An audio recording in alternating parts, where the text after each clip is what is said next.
அதுக்கு சமீபத்தில் 2 நாளைக்கு முன்னாடி திருமாவளவன் அவர்கள் என்ன சொல்லியிருந்தார் அப்படின்னா, இது இடதுசாரி சித்தாந்தத்தின்படி எடுக்கப்பட்ட படம்.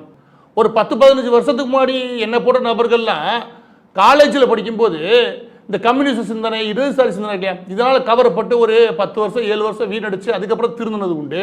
சில பேர் திருந்தாமே வாழ்க்கையை இழந்தவங்களும் உண்டு.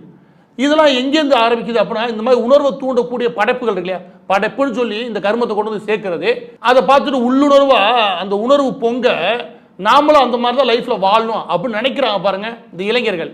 அவங்களை கொண்டு போய் நாசமான ஒரு நிலைமையில கொண்டு போய் நிப்பாட்டுறதா இந்த படங்களுடைய அதிகபட்ச சாதனையா இருக்க முடியும். இந்த மாதிரி படங்கள்ல இருந்து யார் அதிகமாக பாதிக்கப்படுறா அப்படின்னா, பட்டியலின சமூக மக்கள், அப்புறம் இந்த மாநிலத்தின் எல்லா தரப்பு மக்களுடைய ஒடுக்கப்பட்ட இல்லாட்டி அழுத்தப்பட்ட நிலையை பத்தி வருத்தப்படக்கூடிய இளைஞர் இருக்காங்க பாருங்க.